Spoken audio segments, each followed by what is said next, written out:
नमस्कार। दस्तकारी की दुनिया के इस सफ़र पर आज हम आपको एक ऐसे कलाकार से मिलवाएंगे जब वो किसी साधारण बेजान लकड़ी को आकार देते हैं तो उसको भी जीवित कर देते हैं, उसमें भी जान डाल देते हैं। हम बात कर रहे हैं मुजीब अहमद जी की, जो कि अपनी वुड कार्विंग स्किल्स के लिए बहुत ही ज़्यादा मशहूर है, जिनके लिए कला सिर्फ कला नहीं, उनके पुश्तैनी विरासत है। ये काम जो कि उनके पिताजी ने पहले संभाला था, आज वो नए अंदाज, नई सोच और नए जुनून के साथ इसी काम को आगे बढ़ा रहे हैं।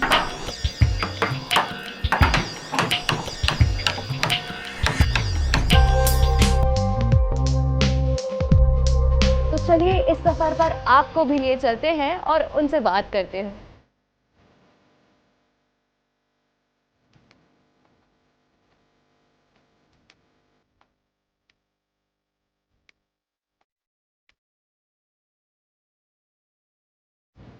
मैं मुजीब अहमद, मैं मुरादाबाद का रहने वाला हूँ। 14 साल की एज से वुड कार्विंग का काम कर रहा हूँ। मेरे फादर भी यही काम करते थे। ये हमारा पुश्तैनी ही काम है। फिनिशिंग वाले वर्क करता हूँ ज़्यादातर। कोशिश यही करता हूँ कि कोई दूसरा ना कर पाए। कैसा लग रहा है आज मुझे बहुत अच्छा महसूस हो रहा है कि लोग के बीच में मैं पहुँचूँगा और मेरा ये काम लोग देखेंगे। तो सर, सबसे पहले तो यही जानेंगे कि वुडन कार्विंग क्या होता है। मैम, ये वुडन कार्विंग जो होती है, ये लकड़ी के ऊपर हम लोग करते हैं इस चीज़ को, और जो भी सोचते हैं मतलब उसे क्रिएट करने की पूरी कोशिश करते हैं हम लोग। और जब हम इसको आइटम है या कोई भी डिस्प्ले की आइटम बनाते हैं तो लोगों को पसंद आती है और हमें भी बहुत अच्छा महसूस होता है इस चीज़ को देखकर।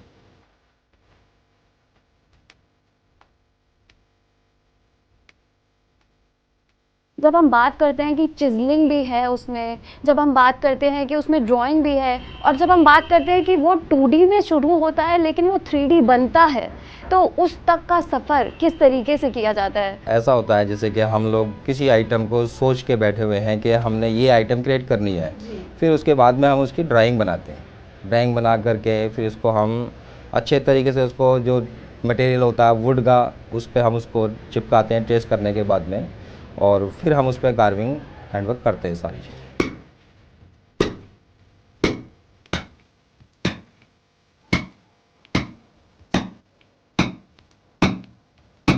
कोई भी आइटम हम बना रहे हैं, मान के चलते हैं कि हम जैसे ये हमारा ये हॉर्स बना हुआ, तो हम इसके बारे में सोचते हैं कि हॉर्स को हम किस लेवल पे बनाएंगे। जैसे क्या ये मान के चलो कि ये दौड़ता हुआ घोड़ा है, तो इसको हम इस एंगल से सोचेंगे, फिर इसकी ड्रॉ करेंगे, फिर उसको हैंडवर्क सारी कटिंग करके फिर इसकी शेप निकालते हैं, फिर ये हमारा प्रोडक्ट रेडी होता है। बहुत ही नेचुरल दिख रहा है ये। कोशिश हम लोगों की यही होती है कि हम इसको बिल्कुल रियल बना दें, जो ओरिजिनल चीज़ होती है नेचुरल, बिल्कुल वही चीज़ बना दें।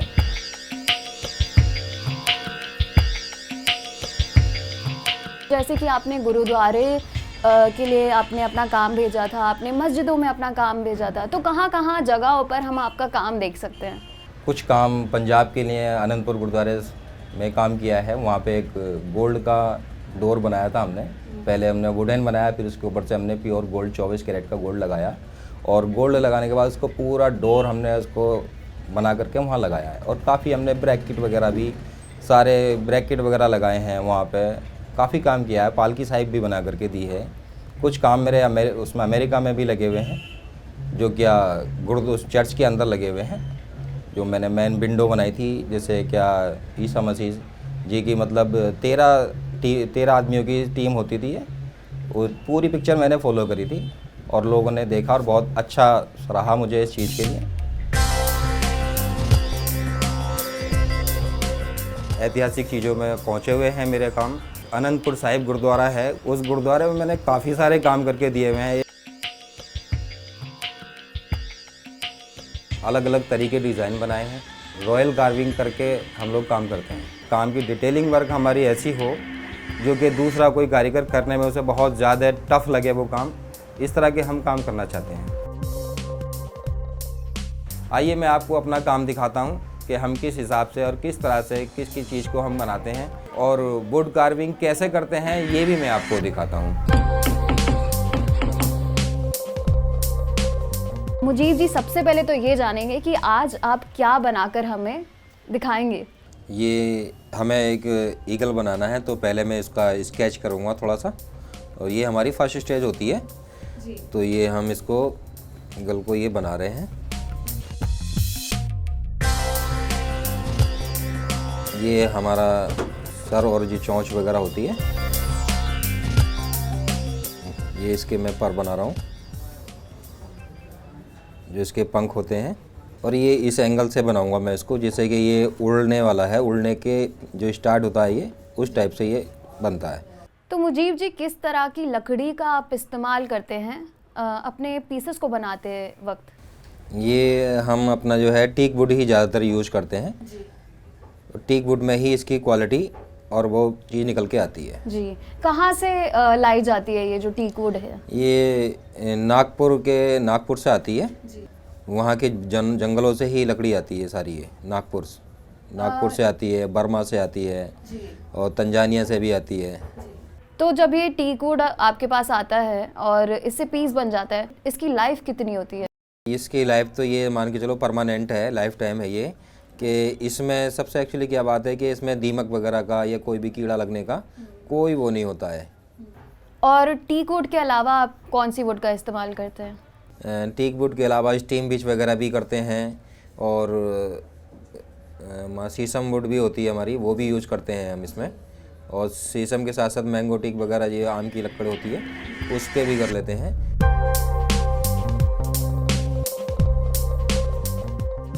अब ये हमने एक पत्थर पे बैठा हुआ है, ये पत्थर पे बैठने के बाद ये वहाँ से जब डरता है तो ये उड़ने की कोशिश करता है। ये इस हिसाब से ये हम इसको ईगल को बना रहे हैं। हर पीस आपका एक भाव से रिलेटेड है, तो ऐसा लगता है कि जब आप वुड कार्विंग भी करते हैं तो भाव, जो भी भाव से आप बनाते हैं, वो उसमें वैल्यू ऐड करता है। ये जब हम किसी आइटम को लेकर के चलते हैं ना, तो पहले उसके बारे में हमें इतना खो जाना होता है कि ये आइटम, ये अगर मान के जैसे ईगल ही हम ये अभी स्केच कर रहा हूँ मैं, तो जैसे इसके बारे में हमें बिल्कुल खो जाएंगे हम इसमें, कि हमने क्या चीज़ कैसे करके बनानी है और किस एंगल से कौन सी चीज़ आएगी हमारी। जैसे कि अब उड़ने की उसमें है ये, तो ये हमारे जो पर आ रहे हैं, ये पर कितने फैलेंगे और किस एंगल पे पहुँचेंगे ये हमारे। तो ये सारी चीज़ें हम इसके अंदर जब तक उसके अंदर पहुँचेंगे नहीं तो काम भी नहीं कर पाएंगे। तो हमें पहले इसके अंदर हमें पूरी तरह से वो सोचना पड़ता है, इसके अंदर बिल्कुल फ्रेश माइंड होकर के हमें इस काम को करना होता है। कभी ऐसा हुआ है कि किसी भाव से आपने शुरुआत की हो और फिर शिफ्ट हो गया और बनने कुछ और लगता है? कई बार ऐसा हो जाता है कि हम बना तो कुछ और रहे हैं, लेकिन रिजल्ट कहीं और पहुंचता है उसका। वो जो आइटम निकल के आती है, अब ऐसा लगता है जैसे अब हम ये बना रहे हैं, तो इसमें हमने कुछ चीज़ें ऐसी होती हैं कि दिमाग में आता है कि इसकी जगह ये भी हो सकता है, और हम इस तरह से भी कर सकते हैं, और इससे बेहतर चीज़ बन जाएगी। करते करते बहुत सी चीज़ें निकल के आती हैं, और अच्छी आइटमें निकल के आती हैं। क्योंकि होता क्या है, जैसे कि आप कोई भी चीज़ हम बना रहे हैं, तो उसमें अपनी वजह से उसकी एक आइटम जो बन के आएगी, तो उसमें अलग अलग पिक्चरें महसूस होने लगती हैं। जैसे कि एक आसमान में हम देखते हैं कि बादल कभी किसी तरह का हो जाता है, कभी किसी तरह का हो जाता है।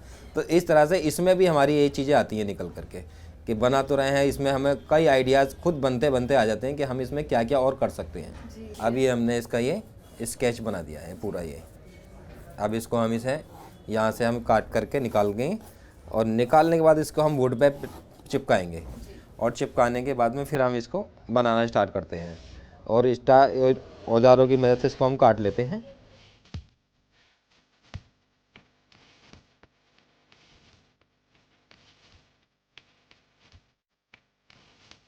तो ये हमारा, अब ये ईगल बन गया है ये। अब ये इसे हम इस वुड पे चिपकाएंगे। जो ये वुड है हमारे पास, ये हमारी टीक वुड है।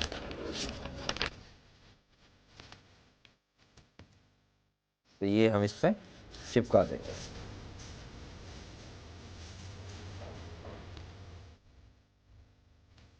और ये चिपकने के बाद ये थोड़ा सा सूख जाएगा, फिर उस पर हम अपनी कार्रवाई चालू कर देते हैं।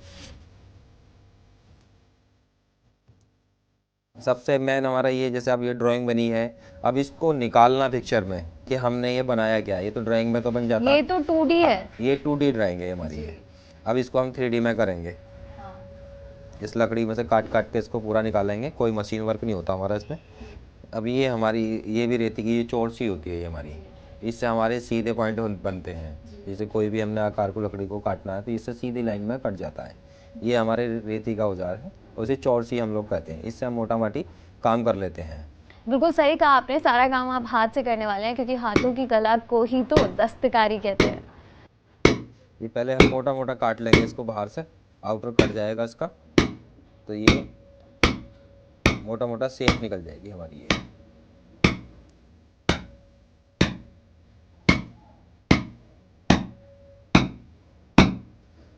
जब इसका ये आउटर काट लेंगे तो ये हमारा आसानी से इसका बाहर का आउटर कट जाएगा ये, और ये चौरसी से ही मोटा मोटा कट जाएगा हमारा। आउटर का जिक्र किया आपने, आप ये इसका बाहर से पूरा लेआउट निकाल रहे हैं। बाहर से ये हमारा लेआउट कट जाएगा इसका, और ये बाहर निकल जाएगी तो फिर ये हमें पिक्चर देखने में भी कुछ महसूस हो जाएगा। फिर इसमें अपने आप एक आइडिया महसूस हो जाएंगे आने कि हमें किस शेप को लेके आना है।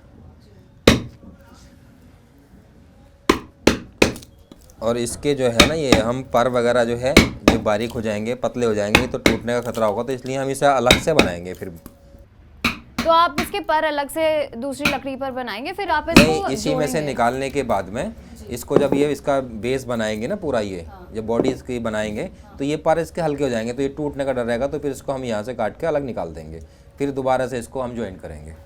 सबसे पहले आप इसका शरीर बनाएंगे और उसके बाद आप पर बनाएंगे और फिर उसको जोड़ेंगे। जी बिल्कुल। क्या आप ये पूरा काम जो है इसी लकड़ी से निकालने वाले हैं? हाँ, इसी लकड़ी से निकलेगा, लेकिन हम इसमें काट के नहीं निकालेंगे पर को, सब एक ही लकड़ी में से निकलेगा, तो उससे आसानी से हमारा काम हो जाएगा। पर हमारे अलग से बन जाएंगे, क्योंकि बारीकी से पर बनेंगे, और पतले पर के हिसाब से बनेंगे तो स्ट्रेंथ थोड़ी कम होती है उसमें। उस स्ट्रेंथ को हम जब बनाएंगे तो आराम से हमारा अलग से बन जाता है। इसमें बनाएंगे तो टूटने का खतरा रहता है, औजार चलाने में दिक्कत आती है। जैसे आप बता रहे हैं उस हिसाब से तो लग रहा है कि बहुत ज़्यादा वक्त लगता है। जैसे आप कोई भी आइटम बना रहे हैं, उसकी एक वैल्यू ये होती है कि उसमें हमें काम किस एंगल का करना है, कितनी बारीकी से करना है। अब जैसे हम ये ईगल बना रहे हैं तो हमारे 2 से 3 महीने इसमें लग जाते हैं। 2 से 3 महीने का ये काम है? हाँ, 2 से 3 महीने इसमें हमारे आराम से लग जाते हैं। और कितने कारीगर इस पे काम करेंगे?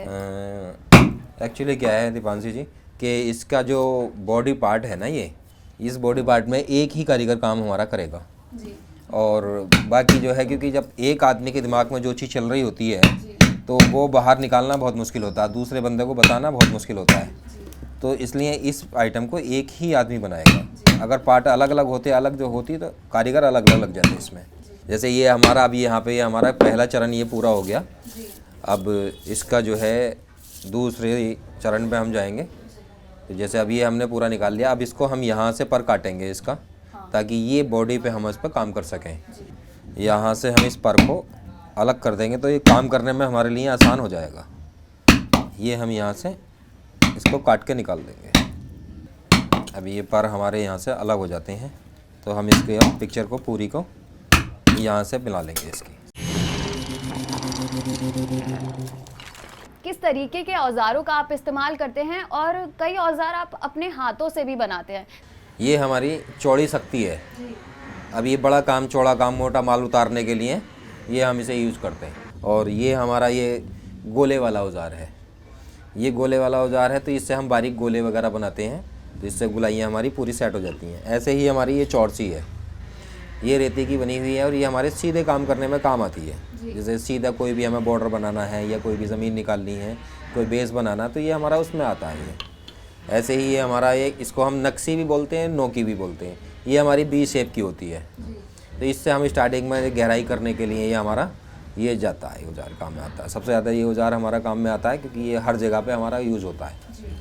ऐसे ही ये हमारी शक्ति है, ये छोटी शक्ति है, पलट भी बोलते हैं इसे। और ये हमारी अपने हाथ की बनी हुई है, रेती का औजार है ये भी हमारी सीधी पलट है।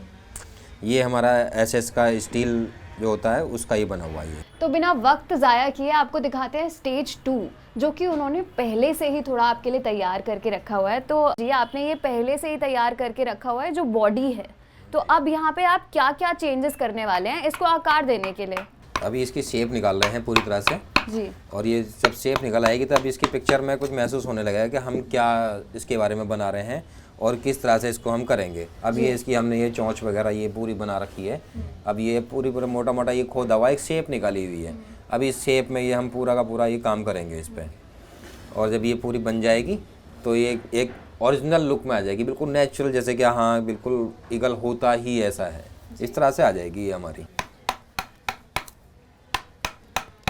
तो मुनीब जी, जब भी आप कोई पीस बनाते हैं और उसमें आप कलर्स डालते हैं, तो आपकी कलर स्कीम क्या रहती है? किन कलर स्कीम पर आप काम करना पसंद करते हैं?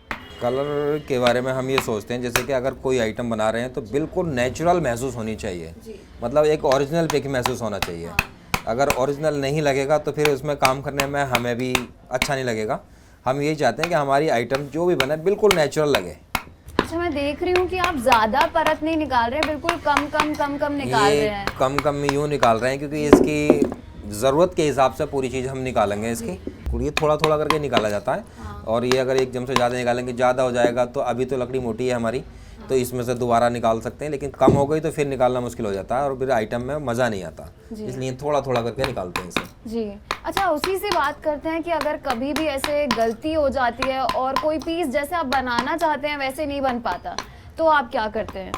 एक्चुअली जब ऐसा हो जाता है ना, कई बार आइटम बना कुछ और रहे होते हैं लेकिन उसमें माल कम हो जाता है या कम पड़ जाता है, तो उसमें हम जॉइंट ऐड कर देते हैं। और जॉइंट इस हिसाब से ऐड करते हैं कि जैसे आप बिल्कुल कोई बता ही नहीं सकता कि जॉइंट लगा हुआ है इसमें, इस हिसाब से हम उसको एडजस्ट कर लेते हैं जॉइंट लगा करके। क्योंकि वक्त की मेहनत भी है ये, और आपकी खुद की मेहनत तो है ही, लेकिन वक्त बहुत लगता है इसको बनाने में। तो छोटी से छोटी चीज़ को भी कम से कम हफ्ता भर लग जाता है बनाने में। हाँ, 4 से 5 दिन, हफ्ता, 10 दिन, अब जैसे अभी बना ही रहे हैं तो इसमें ये 2 से 3 महीने का हमारा टाइम लगता है। हाल ही में कोई ऐसा पीस जो आपने बनाया हो जिसमें आपकी बहुत मेहनत लगी और बहुत सारे कारीगरों ने उसके लिए योगदान भी दिया था उसको बनाने में? जो हमने ये अमेरिका में चर्च में जो गेट लगाया था, इसमें हमारे 2 साल लग गए थे। 2 साल आपको 2 साल में एक बना था। दरवाजे को बनाने हाँ में जी। 2 साल लगे थे? 2 साल लगे थे हमारे। और कितने कारीगरों ने काम किया उसके 10-12 कारीगरों ने हमारे काम करा था। तो जिस तरीके से आपने शुरू किया था, जब आपने वो लकड़ी का ब्लॉक लिया था और उससे यहाँ तक पहुँचने में आपने क्या क्या चीज़ें बदली हैं इसमें, वो जानना चाहेंगे। जैसे ऐसा होता है, जो बाहर से धूप की वजह से लकड़ी का रंग थोड़ा सा डार्क हो जाता है, जब अंदर से उसको खोदते हैं तो अंदर से लाइट कलर निकलता है इसका लक्कड़ का, क्योंकि एक नयापन होता है, वो बाहर से लक्कड़ पुरानी हो जाती है, तो इसीलिए मान के चलो जैसे अब इसका लाइट कलर महसूस हो रहा है, तो ये सिर्फ वो है कि जब नयापन निकलता है लकड़ी के अंदर का ताज़ा, तो ये लकड़ी का थोड़ा रंग चेंज हो जाता है, बाद में सूखने के बाद में थोड़ा सा रंग बदलती है लकड़ी, तो इस वजह से ये ऐसा हो रहा है। लेकिन काफ़ी ज़्यादा साफ और काफ़ी ज़्यादा आकार में भी वो नज़र आ रही है। जी। तो आप सैंड पेपर का भी, रेजमाल का भी इस्तेमाल करते हैं इसमें? हाँ, रेगमाल वगैरह का भी इस्तेमाल होता है हमारा, और बहुत अच्छे बारीकी से कई तरह के हमारे रेगमाल आते हैं। 100 नंबर हो गया, 60 नंबर हो गया, 120 नंबर हो गया या 200 नंबर हो गया, तो इस तरह के हम रेगमालों से इसमें काम करते हैं। बाद में से तैयार होने के बाद सैंडिंग करते हैं पूरे की इसकी। अब ये मैं जो है इसकी गर्दन पे और चोंच पे काम कर रहा हूँ। अब ये हमारी गर्दन की चोंच की शेप निकल के आ गई है पूरी तरह से। अब ये गर्दन पे हम ये जिसकी आँख के ऊपर बाल वगैरह ये महसूस करने हैं, पूरी तरह से ये दिखना है, चोंच कितनी खुली हुई है, सारी चीज़ मैंने निकाल ली है इसकी ये। अच्छा, आप इसको क्लीन करके रेजमा लगा के पहले ही आप इसको पूरा बारीक कर लेते हैं? कभी ऐसा नहीं हुआ कि जैसे फांस या स्प्लिंटर आपके हाथ में लग गया हो? हाँ, लगता है जी। औजार भी लग जाता है और औजार फांसें भी लग जाता जाती है। हाँ, लगता है। वो काम करते करते जरा सा भी ध्यान हमारा आउट होगा तो फ़ौरन लग जाएगा औजार। और ये इतनी धार होती है इसमें कि बहुत शार्पनेस धार होती है, और इसमें कटने के चांस ज़्यादा ही होते हैं। अगर जरा सा भी हमारा ध्यान हो जाएगा तो सारा कटना शुरू हो जाएगा, कट जाएगा एकदम से, और कभी कभी गहरा कट जाता है।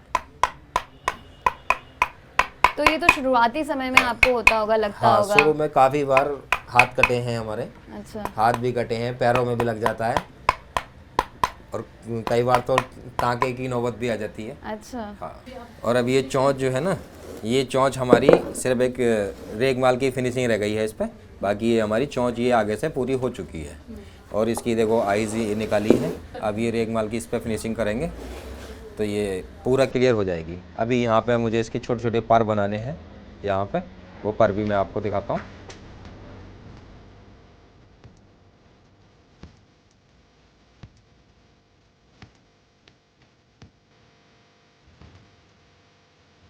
क्योंकि इसमें कोई शेप अपने उसकी तो होती नहीं है, ये तो जिधर को कुछ भी कहीं पे भी हो सकता है पर। तो इस तरह से ये हम इसे इस तरह से ड्राइंग करते हैं इसके ऊपर। अभी ये मैंने इसकी पूरी शेप निकाल दी है और ये अभी रेगमाल वगैरह की फिनिश होगी, थोड़े से इसके पर वगैरह ये बनाऊंगा मैं यहाँ।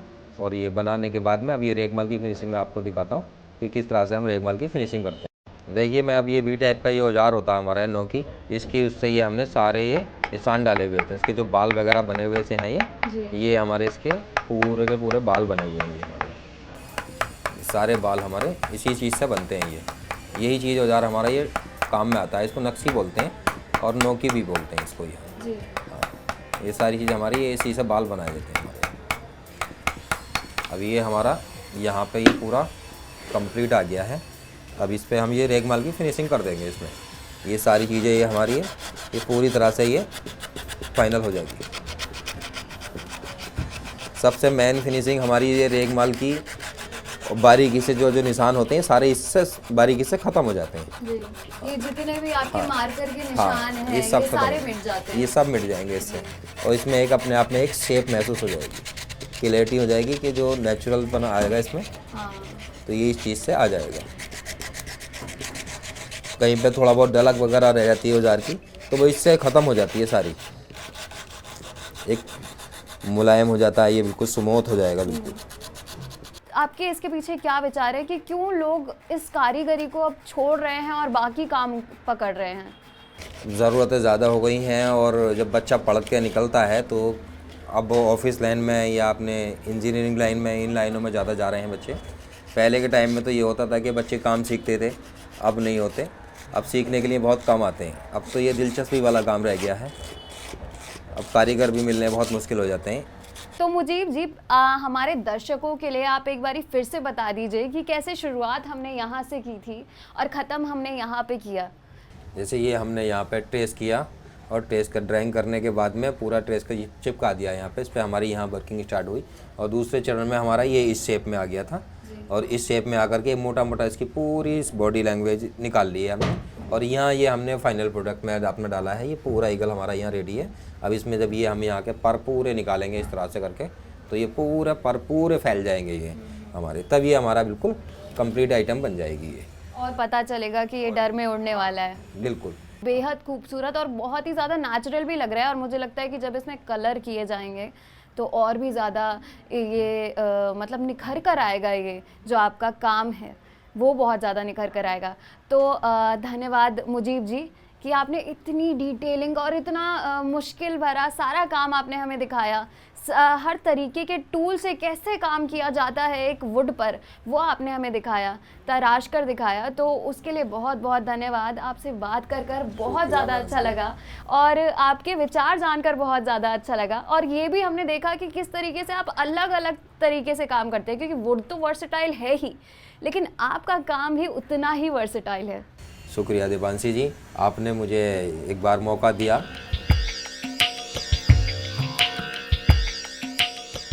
मेरा नाम मोहम्मद तैयब है और मेरे फादर का ये फर्नीचर का और वुड कार्विंग्स का काम है।